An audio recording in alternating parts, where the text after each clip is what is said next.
Welcome to the Age Guide Perspectives on the Aging Journey. I'm your host, Gretchen Knowlton, and this is Aging Unfiltered, a series where we get real about ageism, how it shapes our world, and what we can do about it. Our guest today, Elizabeth White, is an entrepreneur, author, and advocate for those 55 and older facing uncertain career futures and financial insecurity. When she couldn't find a book that addressed her needs during her own bout of long-term unemployment, Elizabeth wrote one herself. She is the author of 55, Underemployed, and Faking Normal, and founder of New Age, a co-living housing solution for older Americans navigating later life without traditional family support structures. Elizabeth has been named one of the top 50 influencers on aging in the country. Her essays and work have appeared in national publications like Barron's, Forbes, The Huffington Post, and The Washington Post. Her candid reflections on the personal financial crisis and challenges of aging in America have resonated deeply with audiences, culminating in a widely acclaimed TEDx talk called An Honest Look at the Personal Finance Crisis, which has accumulated over 2 million views. Elizabeth, we're so happy to have you join us today. Welcome. No, thank you. And I am delighted to be here. So glad to have you. So let's start out with a little bit of your personal experience and some insights. Can you share your personal journey that led you to become an advocate for addressing ageism and underemployment for people over 60? So I was someone who was doing really well for a long time. I have a lot of the props and credentials. I have a Harvard MBA. I have a master's in international studies from Johns Hopkins. I had worked for the World Bank for a number of years. Everything was going well. And during the 2008, 2009 recession, I had two big consultancies that I'd had for a long time. I was making really good money. And when the economy slows down, companies retrench, and often consultants would be the first to go. Wasn't worried because of my background, and I had not had trouble finding work before, but this time was different. In my mid 50s this time, and doing all the stuff, the networking, the coffees, little informational interviews, and nothing was really clicking. And as I talked to a close group of women friends, one was a Emmy award-winning producer, nothing happening with her. Another friend who had had a very senior position in the government, nothing happening with her. And at a point of I was low. I was kind of, you're just feeling despair because now you're thinking you're going to be unemployed for a short time, and weeks are now turning into months. And I was sitting on my grandson's bed, and I just wrote in one go this essay describing what it's like to land here when you thought you would never be here, when you use band deodorant, Crest toothpaste, don't jaywalk, pay your taxes, do all the stuff. And here you are. And you don't know if you are now a visitor over here that you will eventually get back, or are you now a resident over here and you will never recover. And that essay went viral. I sent it over kind of out of the blue to Next Avenue, to Richard Eisenberg, Oh, good for you. and he published it. It was the first thing I had ever published. And Oh, he reached out to me. He said, "Are you seeing what's happening with this online?" And because it had also gotten posted onto the PBS Facebook page, and thousands wow. and thousands of people responded. And somehow, and I don't know how, they get your email address. So in the comments section, they do 2 or 3 sentences. In the email to you, they do a page and a half single space. This is what Ah, happened to me. And there was a lot of me too. My brother, my sister, myself. And I have the background, I can look at data. Mm. I looked at the data and I realized then that this was not just my small circle of friends. Mm-hmm. This was hundreds of thousands, millions of people had landed here. A And pervasive issue. then what would happen is someone would say, I'm going to be in DC. You want to have a coffee? And it might have been someone who made a comment or found my email and we had corresponded. And then at some point, Gretchen, I had stories where I could write a book that was not for, it wasn't a Brookings Institute tome. It wasn't written for legislators. What I couldn't find was a book that if you landed here, you personally, what was the play? Not for the policymakers, but you're here, never expected to be here, traumatized, ashamed, embarrassed, all the stuff. Mm-hmm. Who's speaking to you? So that was the book that I wanted to write that wove in my story, but wove in the story of many other people. And then the men I asked, because the men it was in an odd way harder. Huh. For men, and I'm going to say for white men, because ageism sometimes is their first ism. Right. Grow up experiencing being a woman. I've grown up being a black woman.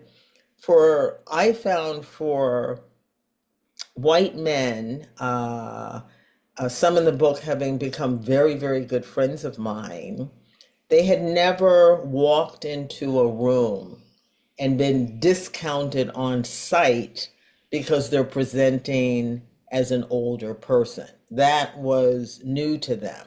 Yes. And so I really wanted to capture their voices in their own voice. So they would write and then I would edit for length. Hmm. So then 55 Underemployed.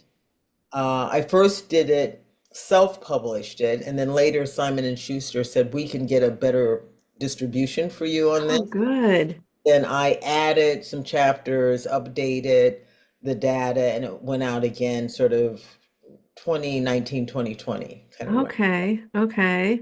So it was really almost like a how-to manual, a guide, if you will, for people.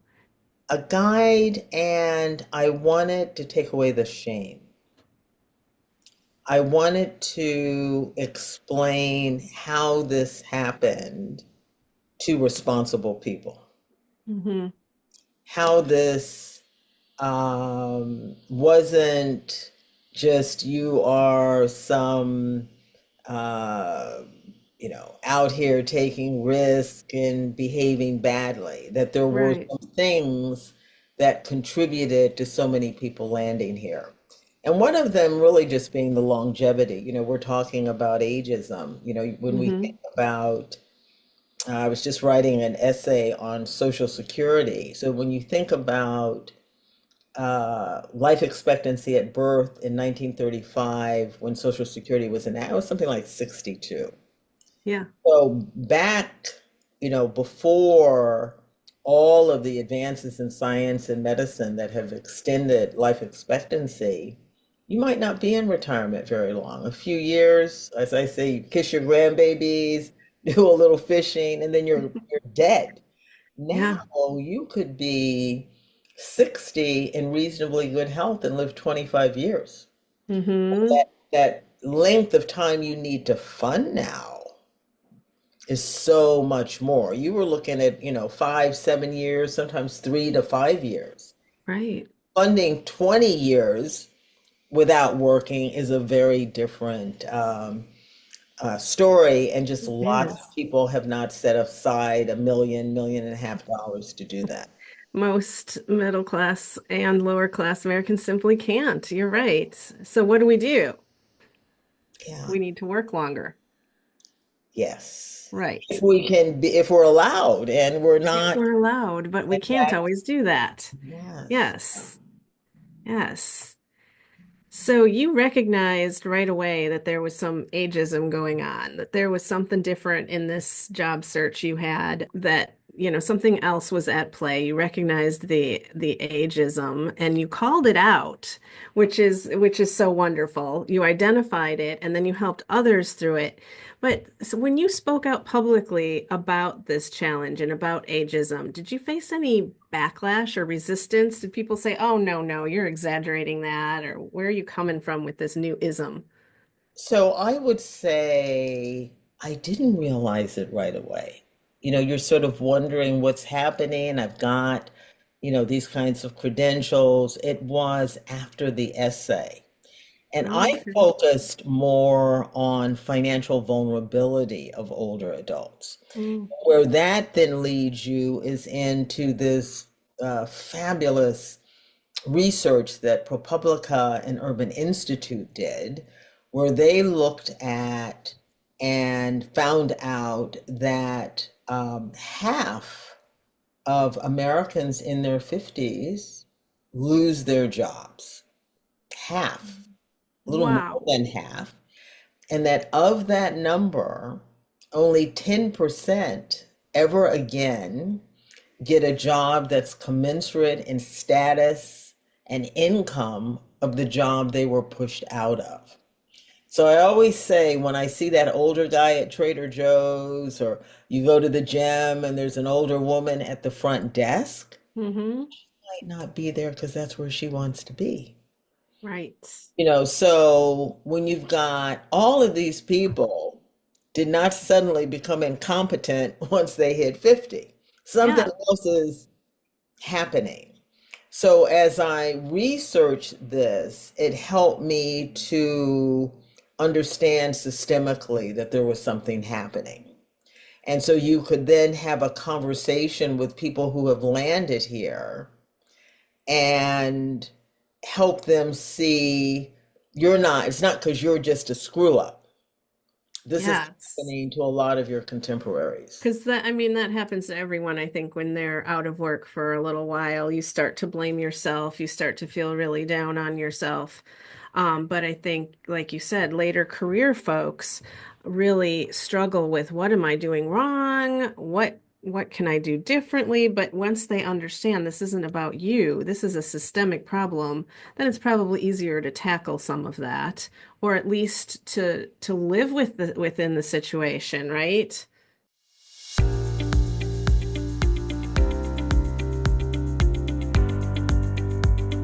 We'll continue this important conversation in just a moment. But first, we need to take a quick break to bring you an important message. This is your call to action. Every single day, 11,000 Americans turn 65. Our parents, our grandparents, our neighbors, ourselves. And right now, the programs that keep us healthy, independent, and thriving are under serious threat. The Administration for Community Living and Older Americans Act that provides services like meals, caregiver support, falls prevention are on the chopping block. 1.5 trillion in spending cuts? That means real people could lose lifelines. But here's the truth. When we speak, they have to listen. And we cannot stay silent. Congress is moving fast. They could vote by Memorial Day. So we need you to stand up and take action today. Write your legislators. Use Age Guide's advocacy toolkit on our website. Call your legislators. Flood Washington with our collective power. Share stories. Real voices change minds. This isn't just about budgets, it's about dignity. It's about making sure our loved ones don't go hungry, don't lose support, don't suffer because of cuts. We are the voices they can't ignore. So let me ask you, what kind of future do you want as you age? If you believe in compassion, in justice, in community, then act now. Follow the link in the show notes to find Age Guide's action alerts. Together, we are unstoppable. Now, let's go make a difference.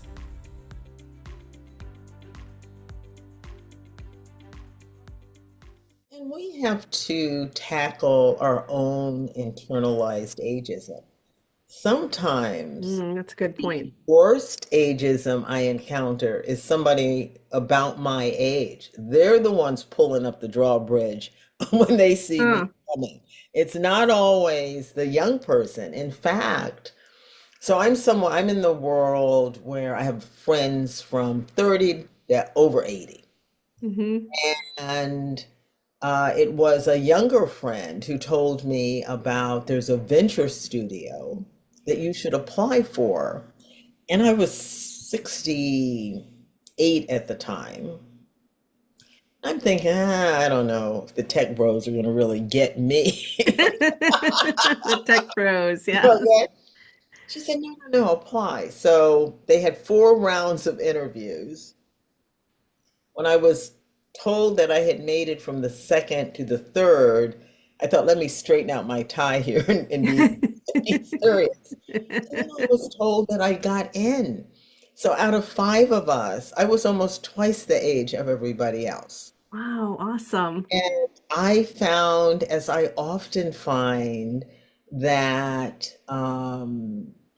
you know, it's not always young people who are the ones who are ageist. We can be the worst offenders. We can be the Hmm. ones who exclude and don't promote and don't put on a panel, etc. Yeah, or cut ourselves short, right? Underestimate what we can do. That is true, and that affects us in significant ways, right? Isn't the research that if you have a low esteem for your older self, that you live 7 years less? Yes, that is Yes, research. that's significant. So, what about when you're in the workforce? How does ageism manifest in the workplace? What are some of the most harmful effects that you've seen it have on older employees? I mean, I think the big one that I just described, where you're pushed out. Okay, You right. either jump before you're pushed because Hmm. you don't get the opportunities, you don't get visibility, you're not recognized. There's kind of all of that, and you are, as I said, jump before you're pushed. It becomes intolerable. Right. And I think, there is a lot of the conversation. I don't know if businesses yet truly believe in the value of older workers. This is still a Hmm. hill climbing. I mean, I really wish that those that are out front have integrated older workers, are promoting them, do Hmm. value. I'd love to see, because they're always going to be laggards. Okay, we can't Right. focus on the laggards. Right. But Yes. that are the leaders. Hmm. I'd love, like AARP, to host something where a group of them come in and tell us what worked and what didn't. And then I'd also like a survey, an anonymous survey, where employers could talk candidly about what they're struggling with and really afraid of with older workers. Hmm. Some of it you'll hear all the usual stuff. Right, and some of it you could debunk, but maybe there would be some things where you would say, all right, this is something we need to talk to folks about because they can change that. They can skill up or, whatever it might be. And I think it's important to, when we talk about ageism, to also include younger people. I was Hmm. interviewing someone recently, and I was doing a pre-interview with her, and she was talking about how older people will say to young people, it took me 10 years before I was at blah blah blah. You're just trying to cut across the grass and get to the front of the line. You think you can do it in 4. And she looked at me and she said, they can. Hmm. They can. Interesting. And so that, well, it took me this long and I had to. So we are also stunting the advancement of younger people, have views and stereotypes about them as well. So the That's true. ageism thing is not just at, our end of the spectrum. They also encounter it. And then it means that everybody is not able to contribute what they could. Everybody who could have an impact on a company's bottom line is getting stunted and held back in some way. You're right. That's really important. And when you frame it that way, that it's about all of us and everyone having an opportunity, it opens more doors for later career folks because they're talking about this in terms of everybody and everyone can relate to it. Instead of trying to go it alone and just fighting for the older adults over 60 or whatever. Yeah. And we're going to have to be the day of the one time, one way exit into retirement is over. Oh, interesting. Tell me more about that. I think so many people now cannot afford it. There's the not afford part. And there's also, I'm 71. I'm not my grandma. I'm not my grandmother.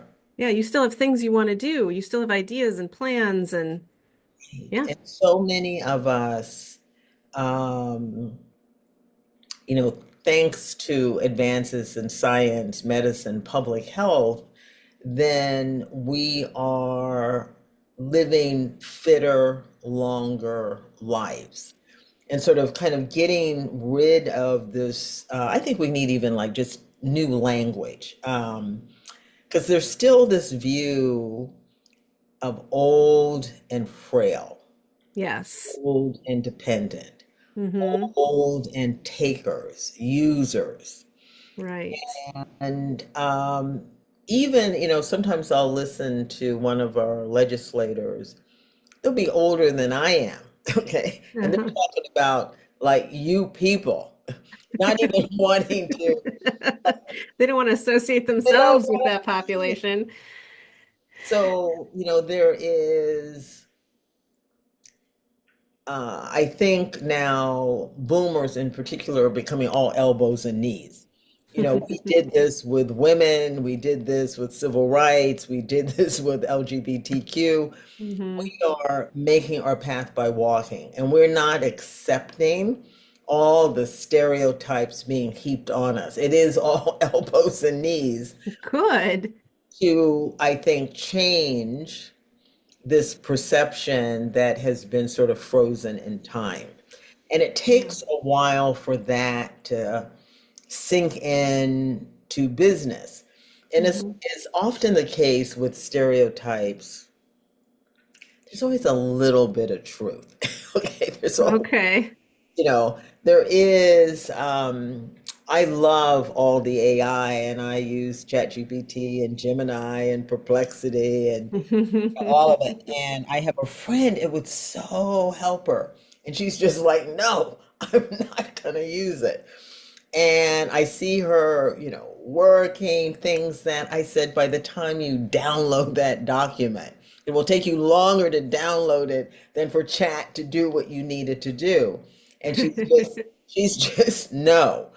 So I think that view sometimes that we want to adopt new technology, but it's not everybody. It's not everybody, right? So people will take a small example like your friend and say, well, that's That's all olders. They're all doing that. Yes.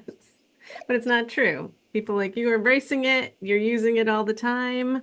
That's true with a lot of things, like you said, with those negative stereotypes. So how do we turn that around and turn it into something more positive? I know a lot of people talk about the wisdom of older people and how much we can benefit from that. And there's research on the benefits of intergenerational. You can't have intergenerational if you're negating some parts of the population, right?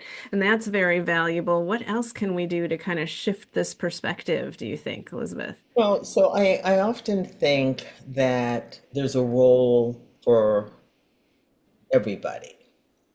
in the sense that you have to look at in this, which is really revolutionary. This is a huge, I think the whole longevity, aging arena is right up there with climate change as a grand challenge. So it is going to take where each of us with our talent, network, resources, wisdom, what is the role we're going to play? And I Hmm. think we have some guidebooks. So we now know, even in this climate, which this climate is, a lot of things shifting. But we know, and until very recently, no one would put forward a slate of candidates that was all white men. Someone would call them out on it's kind of like I say to people, do you want an orchestra of all trombone players? No, you Right. don't. No, You you need some don't. different perspective. You need to mix it up a little bit. Right. Yes. So, the what we did with women when we started making sure that on any slate of candidates, women were considered. If we were looking at keynote speakers, if we were looking at panels, if we were looking for who to advance, it got to the point that if there was no woman on the slate we were considering, someone was going to say something. Mm-hmm. And I think that same muscle, when you start to see all the candidates are 40 and under, Right. and Yes. there is the ability to speak up. So it is a muscle, I think, that we're going to have to continue to develop because it's not there. And as I said, Yeah. some of us are the worst offenders. Right. And there's also, when I was saying that I would love to see the companies that are doing well here. Columbia used to even have some awards they would give to New York companies that had excelled on, embracing older workers in the Okay. workplace, and they had, criteria that they looked at. Mm-hmm. Um, because I think the ones that are leaders can teach the rest of us. And those are the ones that have the policy where you can work part-time. They have mentoring programs. They're looking at the technology that if someone has a repetitive task, that technology allows them to not wear out the muscle in their arm. Okay. Right. Or we've all heard of the CVS program the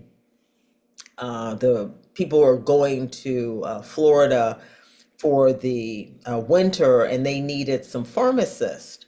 So they have more customers in Florida during those winter months. So Oh, they had so they had a special program where you could be a pharmacist with CVS working there. So what are the oh, other okay. innovative programs that we could hear about? And I think we Thinking also outside the need to box. hear about the failures. What did they try that didn't work? Right. Why didn't it work? Uh, Mm-hmm. so that this becomes part of the conversation and the companies that are kind of more hanging back on this, Yes. hear from companies that have done really well with it.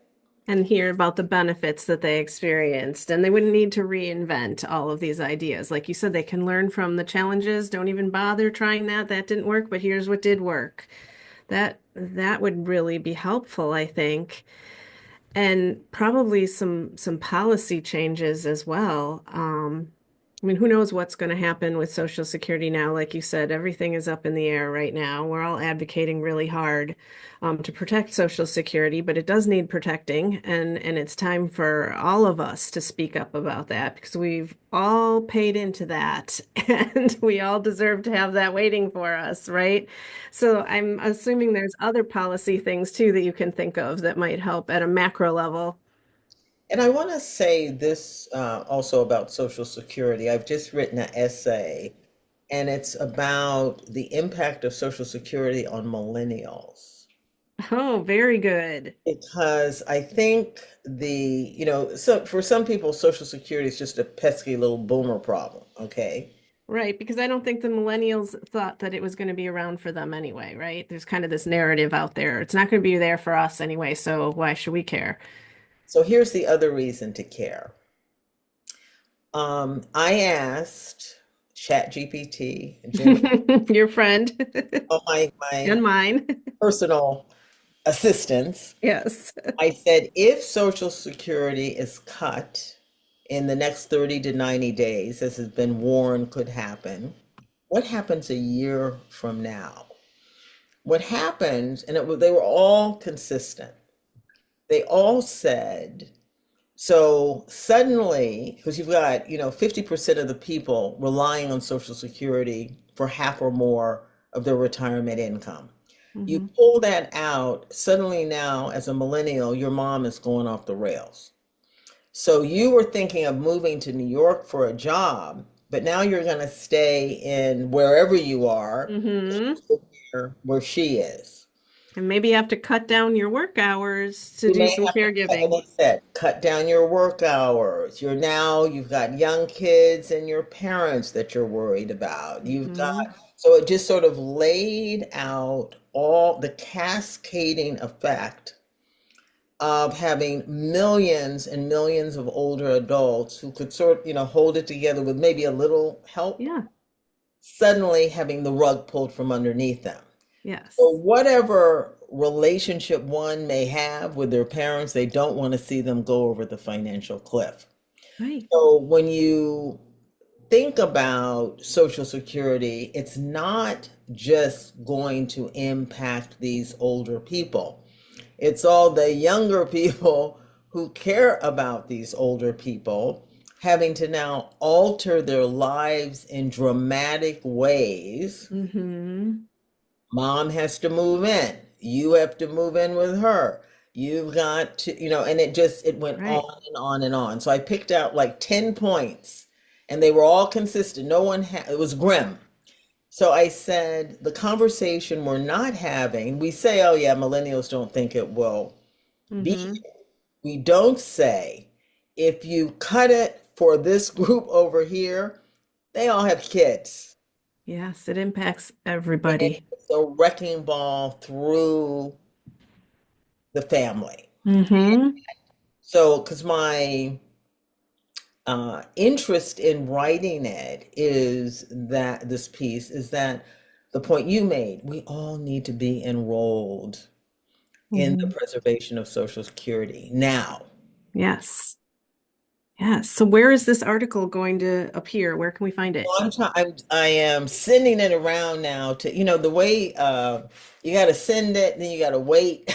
Okay. What as a writer you want to do is send it to everybody and like see who Right. See who jumps, but you have to do one at a time so they can have exclusive rights. Okay. So you're waiting to see who's going to pick it up and publish. Well, please let us know and we'll add it to the show notes when yes. we air this podcast because I'm sure folks would love to check that out, as well as your book. You have a copy of your book with you?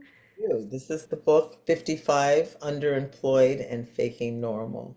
Such a great title. I love it. Your guide to a better retirement life. Yes. Thank you for sharing with us your thoughts on all of these things. Do you have any parting comments or thoughts you'd like to share? One of the things, and I don't know kind of who to talk to about this, when I see all these federal workers being cut, Oh my goodness, I yes. And was surprised to learn that some 42% of them are over 50. A lot of them are older workers. And I know these departments of employment services are working with them on unemployment, on, finding new jobs. hmm I'm wondering if they're working with them on the upset, turmoil, and trauma the of being emotional side of it. right. Yes. And I would like to work with an agency on developing some curriculum, a workshop that Mm. complements what they're doing on that practical get another job, this is what you do. I want Mm-hmm. to deal with them, using my book and some other resources on the whirlwind of landing here that Yes. is so important to kind of how you even show up for a job interview. That if that Perfect. part is not there, Mm-hmm. I think the other parts aren't as effective as they could be. So whoever's out there who is over an agency or having to deal with many, many more people applying for unemployment, and you can Mm-hmm. even see it in who's coming in, that there's some shell-shocked people. I'd love to Right. work with you on some programming for them. That's exciting. That is a great idea that you have. Elizabeth, you just keep coming up with new things. I can't wait to see what your next chapter on your journey is going to be like, because I think that's a great idea. And we're at this moment in history where things are so bleak and so dark, that when we get a spark of an idea like that, it really is important that we look to see how we can be that change agent. And I'm so glad you had that idea. But yeah, there are people out there doing good things, but we need to connect it to that emotional piece too. I think you have kind of a niche area there where you recognize that, like you said, people are shell shocked. They have no idea how to navigate this new space that they find themselves in because it hasn't happened to them before.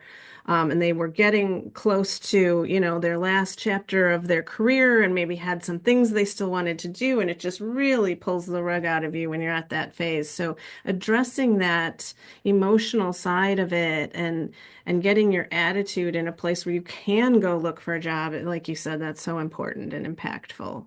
So I'm excited that you're ready to roll up your sleeves and create some curriculum.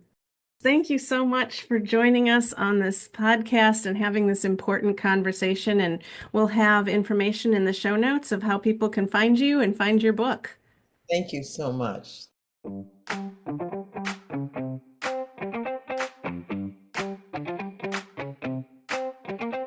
Hello and welcome to your Medicare Minutes. My name is Val Guzman and I'm the Benefit Access Specialist here at Age Guide.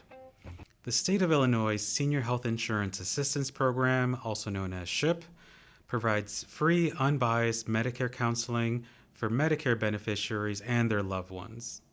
SHIP counselors are available locally to answer questions and to be a resource for you without any sales pitches. The Medicare website, medicare.gov, is a good place to do your own research and learn more about the various types of Medicare plans. You can get connected with a SHIP counselor on our Medicare assistance page at ageguide.org, or you can call us at 1-800-528-2000. Thank you for listening to The Age Guide, Perspectives on the Aging Journey.